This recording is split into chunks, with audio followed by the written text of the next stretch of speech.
Sekarang kita lihat datanya. Kita ini data yang saya kutip dari dan saya verifikasi dengan data-data yang lain, termasuk dari Kementerian SDM, dari Dewan Energi Nasional.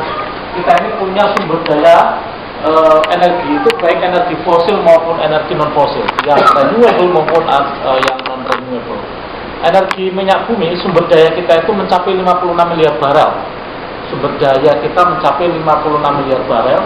Tetapi cadangan kita itu P1 dan P2, cadangan proven reserve dan potential reserve itu cuma 7,5 miliar barel. Jadi rasio cadangan terhadap sumber daya itu cuma 13,3. Kalau cadangan terbukti saja, cadangan terbukti kita itu 3,69 miliar barel, rasionya hanya 6,5. Kenapa rasio cadangan terhadap sumber daya itu sedemikian timpangnya? Jadi sumber daya kita besar, tetapi cadangannya kecil. Jadi sumber daya itu bisa dikonversi menjadi cadangan, itu kalau dia dieksplorasi, dirambah. Eksplorasi itu membutuhkan investasi. Jadi kesimpulannya kalau sumber dayanya lebih besar sekali, tetapi cadangannya kecil, berarti ada masalah di tingkat eksplorasi. Nanti kita akan urai satu persatu.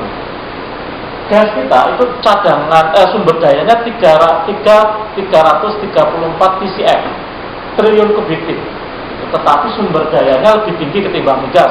Kalau migas rasio cadangan terhadap sumber daya itu hanya 13, ini 45%. Cadangan terbuktinya saja itu 101 TCM.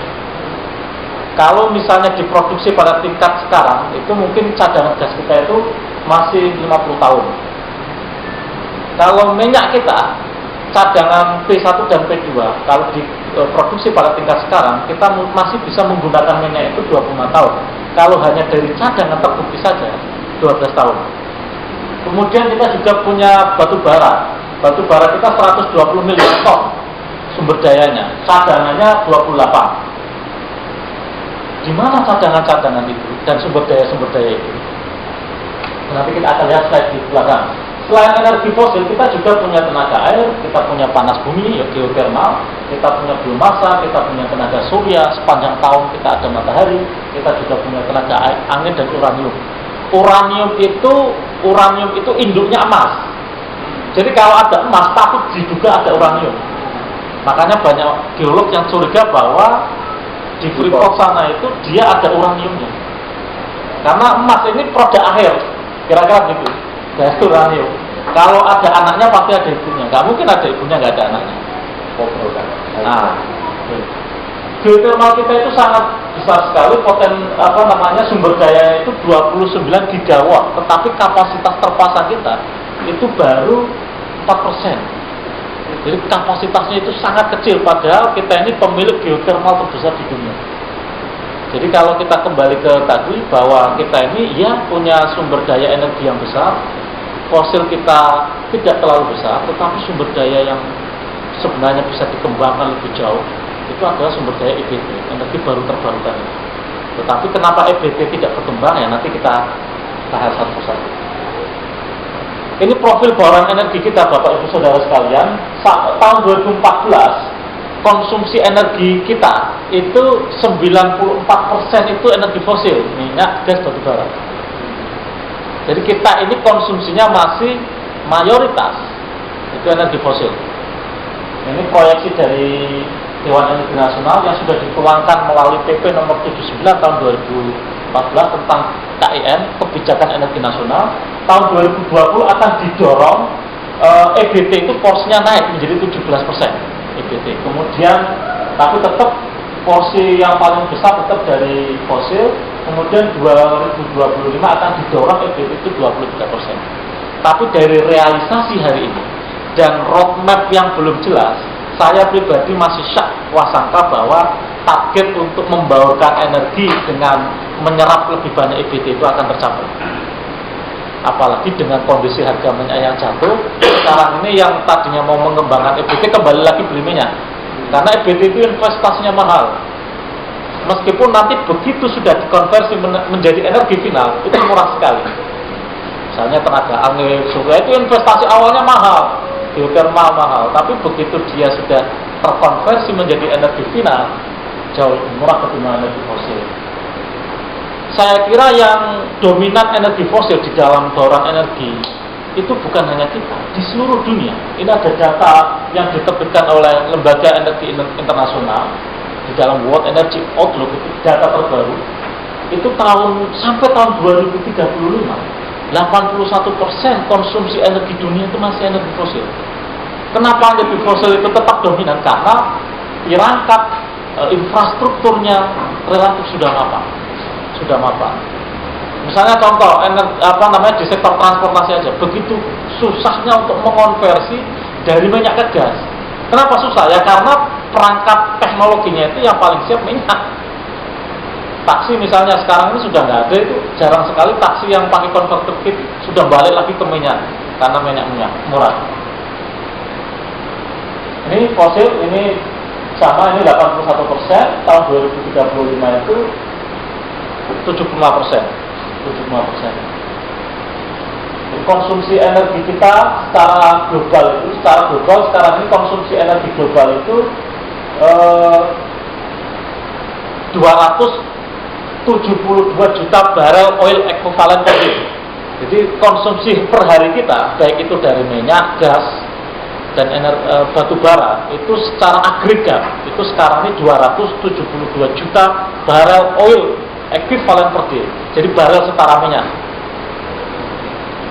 Sementara Indonesia sekarang ini konsumsi energi kita itu 3,1 juta sekitar itu. Kemudian tahun 2025 akan diproyeksikan mencapai 7,6 juta barel setara minyak sampai 9,9 juta. Tahun 2040 14 sampai 18 juta barel setara minyak. Tahun 2050 19 sampai 24 juta barel setara minyak.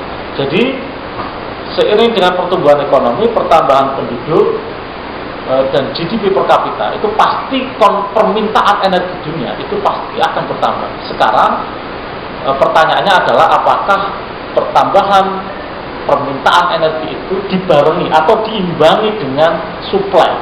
Itu nanti yang akan kita bahas. Ini supply kita, profil dari tahun 2010 sampai 2014.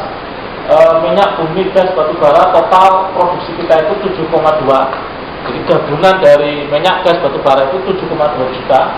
Sementara demand itu sekitar 3,7. Jadi dari grafik ini sebenarnya suplai energi kita itu jauh lebih besar daripada permintaan. Tapi kenapa biar top? Nah itu ada politik alokasi yang nggak benar. Misalnya batu bara 70% kita itu diekspor. Kenapa diekspor? Karena nggak ada permintaan. Tidak ada permintaan itu bukan karena tidak ada kebutuhan, bukan. Kita itu butuhnya banyak, tetapi nggak bisa minta. Misalnya Mas Aryo ini butuhnya banyak, tetapi hanya punya gayung segini. Ya, jadi hanya bisa menampung segitu.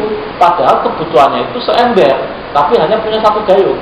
Di sektor energi itu kenapa itu tidak terserap? Karena infrastruktur untuk industri juga belum banyak itu.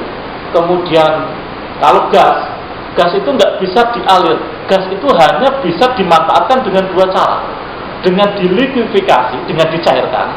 Kalau misalnya dari sumber minyak ke konsumennya itu 2000 km, lebih dari 2000 km itu menggunakan teknologi likuidifikasi, dicairkan. Jadi dikompresi gas itu kan, fase gas dikompresi suhu derajat minus, dia akan mencair.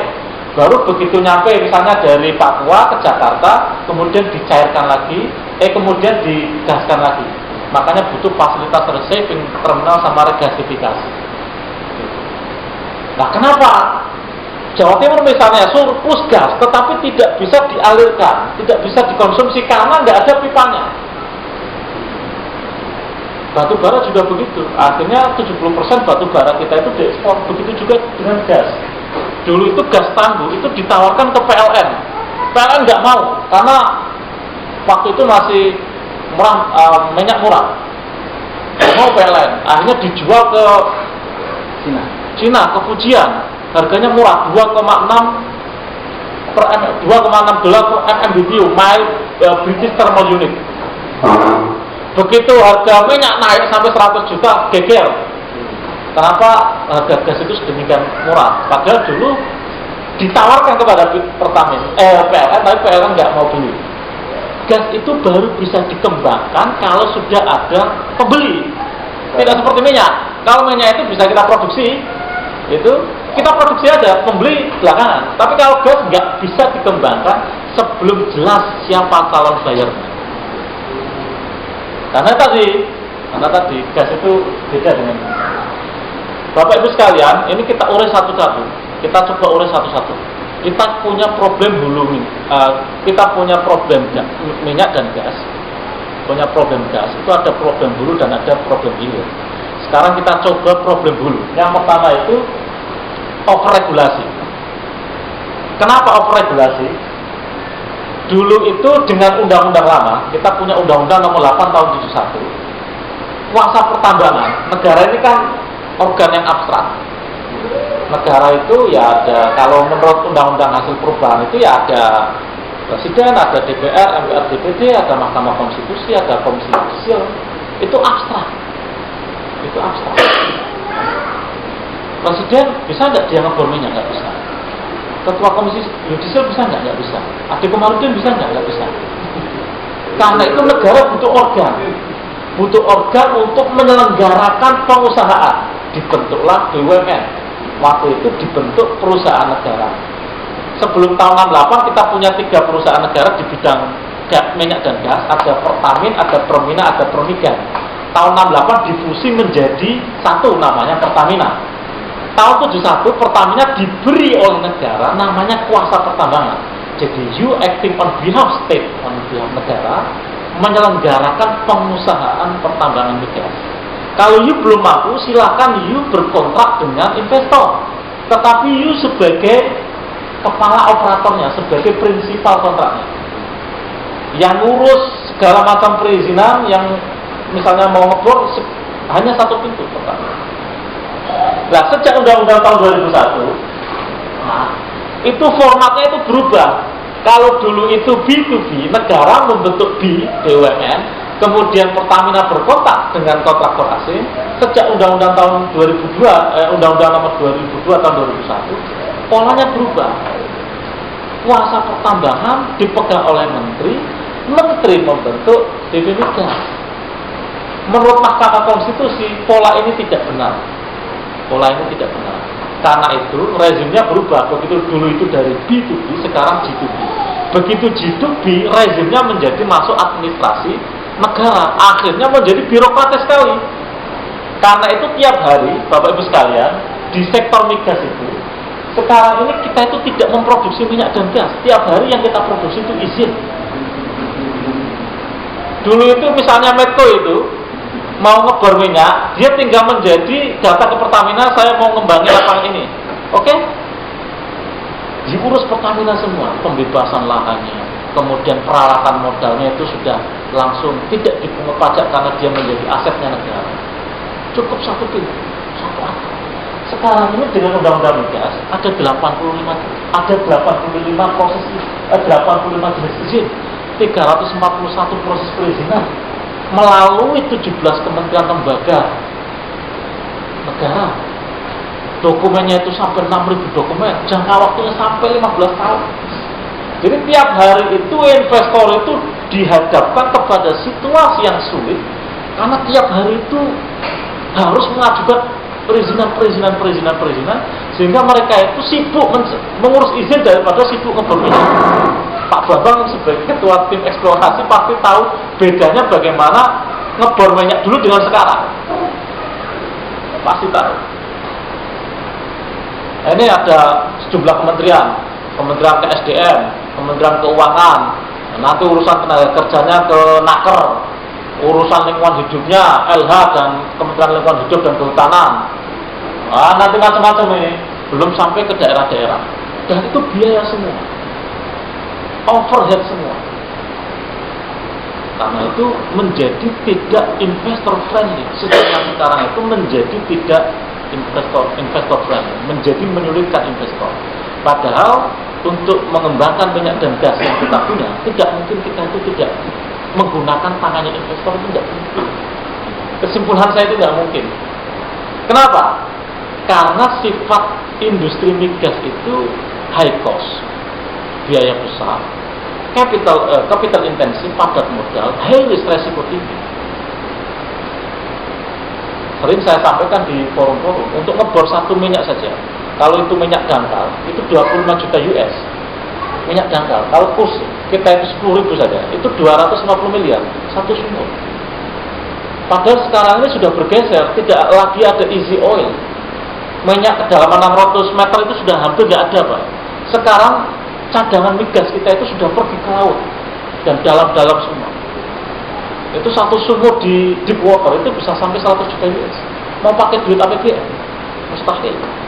Duitnya Pertamina habis dia. Nanti saya tunjukkan data. Jadi problem yang pertama kita sekarang ini dengan perubahan pola yang tadinya itu B2B ke G2B, kita masuk ke ranah administrasi negara, sehingga kemudian kegiatan bisnis migas itu menjadi kegiatan yang sangat birokratis. Kemudian yang kedua, secara geologis, Bapak Ibu sekalian yang kami hormati, sekarang ini secara geologis sumber daya kita itu sudah pergi ke laut. Going east, pergi ke timur, going deep semakin dalam, going small semakin mengecil.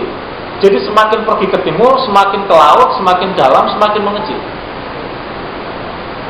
Tetapi sumber daya kita itu sudah pergi ke timur, tetapi cadangan itu masih berada di barat. Cadangan kita itu masih singgah di barat. 91% itu di barat. 91%. Eksploitasi kita itu berada di barat, sudah overexploited. Karena itu sumber daya itu kita itu sekarang sudah ke timur, tetapi cadangan 62% itu masih di KIB, kawasan Indonesia Barat, masih di Sumatera, sebagian ke tengah ke Kalimantan, itu kemudian Pulau Jawa ini ada Jawa Tengah, ada Jawa Timur, dan Madura.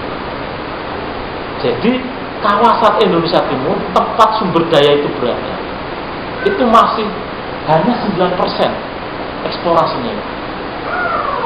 Ini di bumi KIB itu 5.000, hampir 6.000 sumur, ada 984 lapangan. Sementara di timur itu hanya 587 sumur, 88 lapangan. Jadi yang daerah timur ini belum banyak dirambah. Nanti akan saya tunjukkan dari 138 cekungan hidrokarbon, itu yang baru dirambah itu baru 38. 90 cekungan hidrokarbon itu masih perawan ting-ting, masih belum kesentuh. Ini jadi resources itu sudah pergi ke timur, tetapi cadangan masih di barat. Artinya apa? Artinya bahwa di bumi sebelah barat Indonesia ini sudah sangat overexploited, tetapi sumber daya kita yang di timur belum terlalu banyak digarap. Kenapa belum banyak digarap? Karena satu tadi, semakin banyak perizinan, ongkosnya semakin mahal, medan geologisnya semakin sulit, dan discovery size-nya itu semakin lama semakin mengecil. Dulu ini kita pernah peak tahun 95, kemudian tahun 70-an, kemudian yang kedua peaknya tahun 95. Kemudian makin lama makin mengecil itu sampai Undang-Undang 2002 tahun 2001, size dari temuan-temuan itu makin kecil, hampir tidak ada big fish. Dan secara geologis, Bapak Ibu sekalian, yang tadi saya sampaikan bahwa cadangan di barat itu sudah overexploited, dan itu digempur terus. Sumur tua, 90% produksi kita itu dari sumur tua. Sumur tua itu 90% isinya air, 10% minyak. Jadi betapa repotnya itu memisahkan, mendistilasi itu, memisahkan antara minyak dengan air. Jadi semakin tua sumur minyak itu semakin banyak airnya, bukan semakin banyak minyaknya, dan ongkosnya juga semakin mahal. Karena itu Chevron sekarang ini di Duri itu mengembangkan EOR, namanya Enhanced Oil Recovery, dan itu biayanya mahal. Jadi sumur tua diinjeksi dengan surfaktan untuk tetap bisa menghasilkan minyak dan gas. Bapak Ibu sekalian, ini yang tadi saya sampaikan, success ratio kita itu rendah.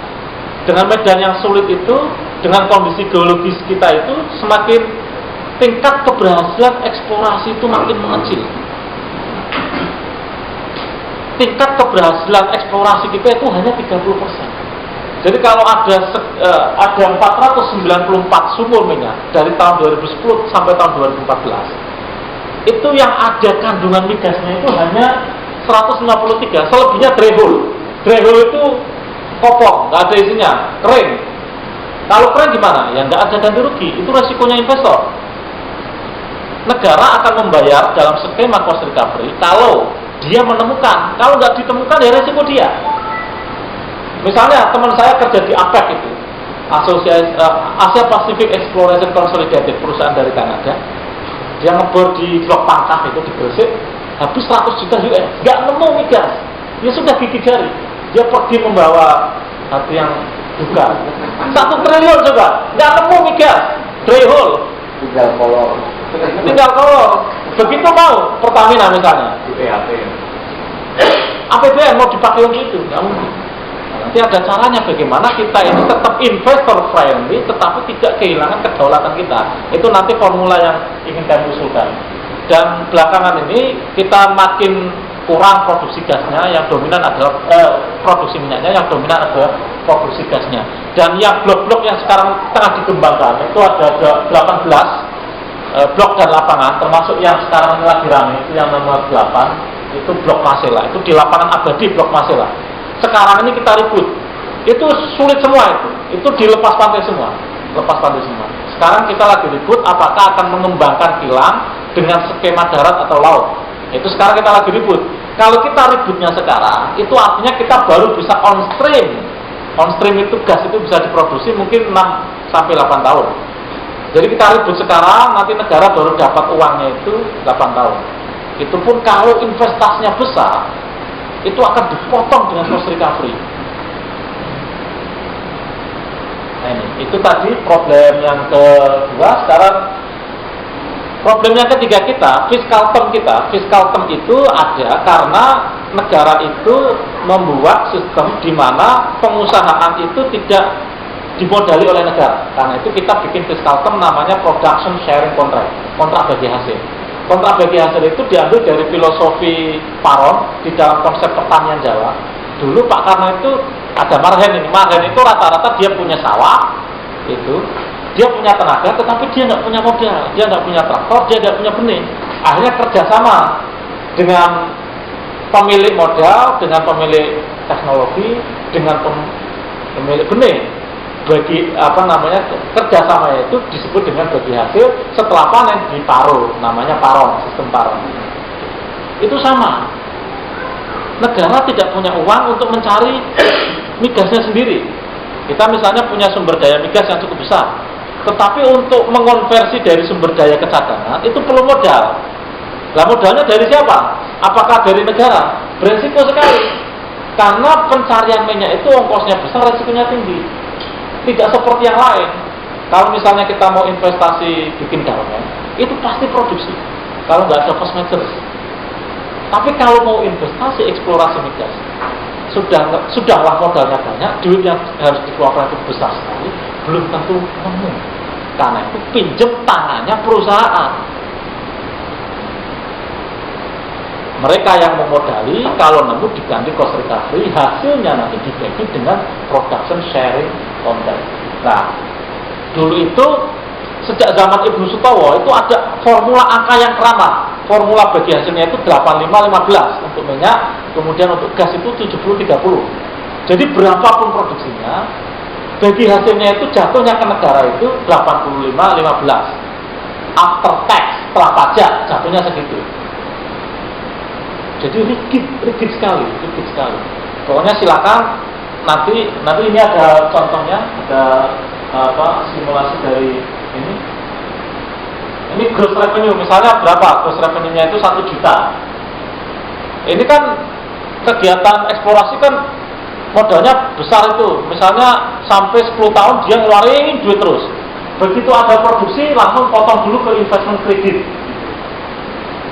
Untuk menjamin bahwa negara itu selalu dapat bagian. Karena dulu pernah tahun 80-an itu negara tidak dapat bagian karena seluruhnya habis dipotong cost recovery. Karena itu ada namanya FTP, First Trans Petroleum, diambil dulu oleh negara, baru kemudian dipotong cost recovery untuk menjamin bahwa negara selalu dapat bagian. Ya karena 10 tahun itu yang ngeluarin duit mereka terus itu. Kemudian kalau cost recovery-nya dipotong di awal, pasti negara nggak dapat bagian. Karena itu untuk menjamin bahwa negara dapat bagian, ini dibuat namanya Trans Petroleum. Nah ini setelah dipotong investment credit, dipotong cost recovery, dipotong FTP, kemudian ada namanya ETS, equity to be split, hasil yang dibagi hasilkan, panen yang dibagi hasilkan itu namanya equity to be split. Ini ada Indonesian share, ini ada kontraktor share. Ini kontraktor share memberikan DMO, kemudian ada DMO. DMO itu domestic market obligation, kewajiban untuk memasuk kebutuhan dalam negeri. 5 tahun pertama, koreksi Pak Bambang kalau saya salah, 5 tahun pertama itu nggak ada dibayar penuh DMO itu. Misalnya harga ICP kita 100, negara membayar $100 per barel. Tapi setelah 5 tahun negara hanya membayar 25% dari DMO, ada diskon DMO. Ini setelah tax, kemudian jatuhnya Indonesia take, ini kontraktor take, jadi dibagi hasilkan. Nah di Malaysia itu lebih fleksibel fiskal termnya, tidak harus angka keramat 85-15. Di frontier area, di lepas pantai segala macam yang sulit-sulit medannya itu, skema PSC-nya itu 60-40. Sekarang ini yang 60-40 itu hanya antara pemerintah dengan Pertamina. Kalau dengan kontraktor asing, baik itu lapangan yang sulit maupun yang mudah, itu tetap angka keramat 85-15. Ini contohnya, saya tidak ingin berlama-lama di situ.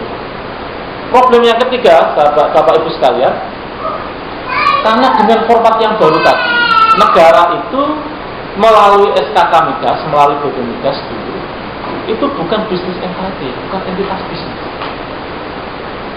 Karena bukan entitas bisnis, itu penggunaan optimalisasi sumber daya dan kemudian setelah terkonversi menjadi cadangan, itu tidak bisa dilakukan oleh negara. Tidak bisa dilakukan oleh negara. Tidak bisa dimonetisasi oleh negara. Contohnya gampang, sekarang ini misalnya di Teluk Bintuni, BP itu punya kandungan gas sekian. Itu yang negara bisa nggak memonetisasi? Nggak bisa, karena begitu kontrak SKK Migas dengan BP, negara langsung terikat dengan isi kontrak, dan kedudukan negara dalam yang diwakili oleh SKK Migas menjadi satu derajat, satu makom. Sehingga menurut Mahkamah Konstitusi, begitu berkontrak, leher negara sudah diikat. Karena itu negara sudah kehilangan sebagian kedaulatannya untuk meregulasi